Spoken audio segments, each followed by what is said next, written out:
Okay, we have our 2 sheets of 4x8 plywood that we're scarfing together for the bottom. What we want to do is we want to do a dry fit before we glue everything up. So just lay down one, lay down the other one on top of the scarf. Make sure that it fits the way you want it. Take a straight edge, make sure that it's perfectly straight. This doesn't meet up just how you want it to. Go ahead and sand it now before you epoxy it to get the best fit you can before you epoxy it. Once you're happy with the way it fits, what we want to do is drill a couple holes close to the edge on each side, halfway through the scarf, just for kind of a reference point. We're going to put a little small nail through there. So I've got a 1/16 inch bit. Just going to drill a little hole.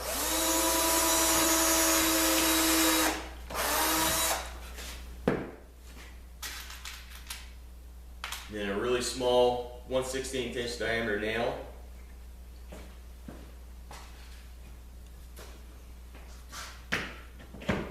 And that's just nothing more than when we go to glue it together, it's really slippery with all the epoxy on it. That'll keep the 2 pieces of wood together and light up the way.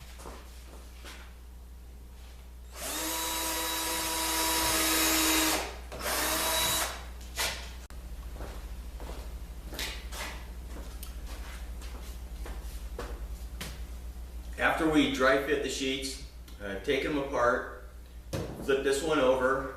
This one is set on the bench, just hanging over the edge of the bench a little bit. And the bench has been covered with, I use clear packing tape so that I don't glue the bottom to the bench, but you can use visqueen or anything like that. Just if you use visqueen or wax paper, any kind of sheet good like that, make sure it's taped down really good because you don't want it wrinkling and possibly getting pulled up into your scarf. That's why I use the tape. So we've got it set just barely hanging over the edge of the bench. I've got my little indexing nails pushed up from the bottom. So I'm going to put some epoxy on here now. Got some T88 mixed up, and I'm just going to spread a thin layer on both faces of the plywood. Make sure that they're absolutely clean. Blow them off with air or vacuum them off.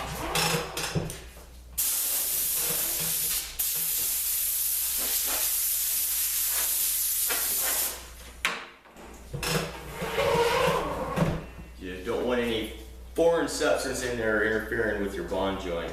So again, we're just going to put a thin little layer on here.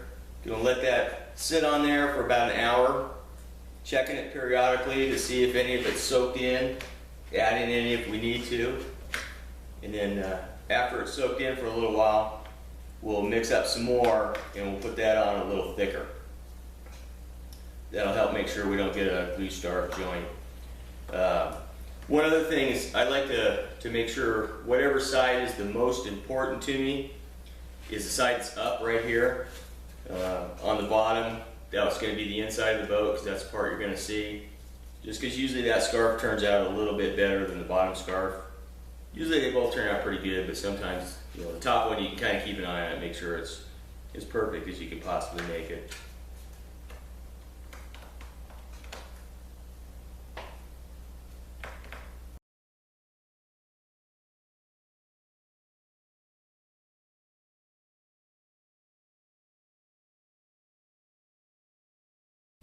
Right, our epoxy's been sitting on here for about an hour. Had a couple spots where it soaked it up pretty good, so I added a little bit more of the thin epoxy.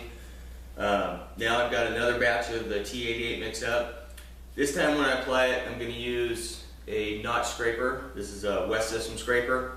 I like the notches because it gives you a nice uniform amount of epoxy on there. So we'll go ahead and spread on the amount on each of the faces again, and just use it this time with the notch scraper.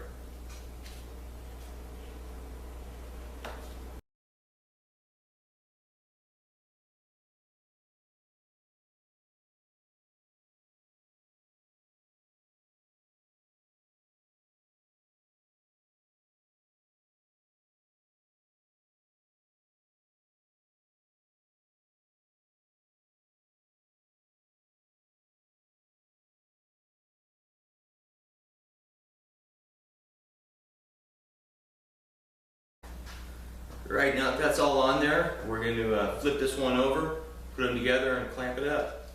The nice thing about T88, it's got a really good pot life in the little container, a lot better than some epoxies, but it's got a really long life once you get it spread out. So you don't have to be in any kind of super big hurry. You know, the clock's ticking, but not that big of a deal.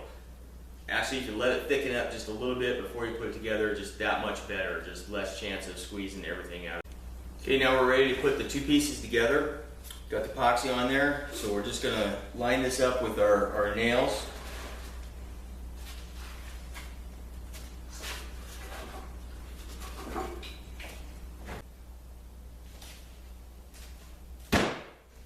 So now we're going to put our clamping tool. First, where these nails protrude up, we've got to trim those off as close to flush as you can get.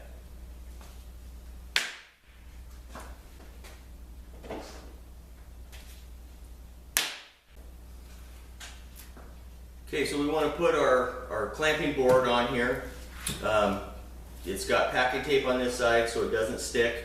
I've also put some closed cell foam on here. It's just weather stripping with an adhesive back. I like to put that on there. I think it does help distribute the clamping a little more evenly. It's probably not absolutely necessary, but I do it. So you want to put this back about 1/4 of an inch behind the scarf, so you can still see the scarf because we need to get there to get the squeeze out. And so we'll put that there. Then we put our clamping jig on top of here. And these are just a couple little clamps I made out of bar clamps, pipe clamps.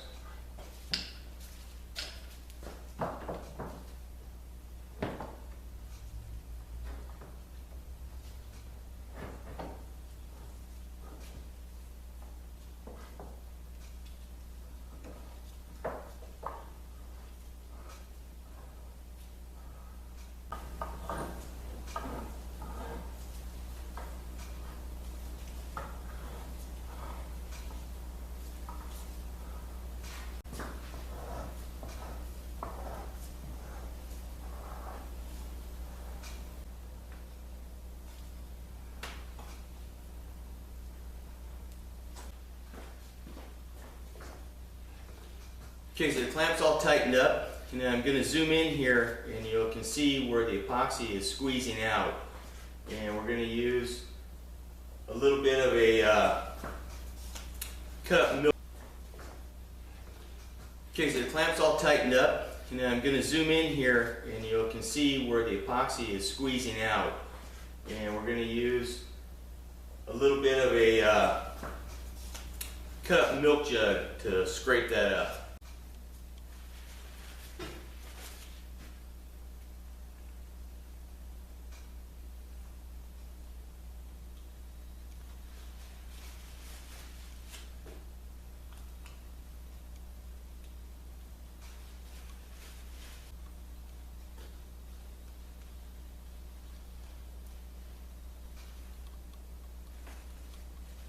You're going to get some squeeze out from the underside too. So once you do the top, go underneath and get the squeeze out that's coming out of the bottom. And it'll keep squeezing out for a little while, so just check it periodically. This just really saves in the sanding and the cleanup of the joint later on.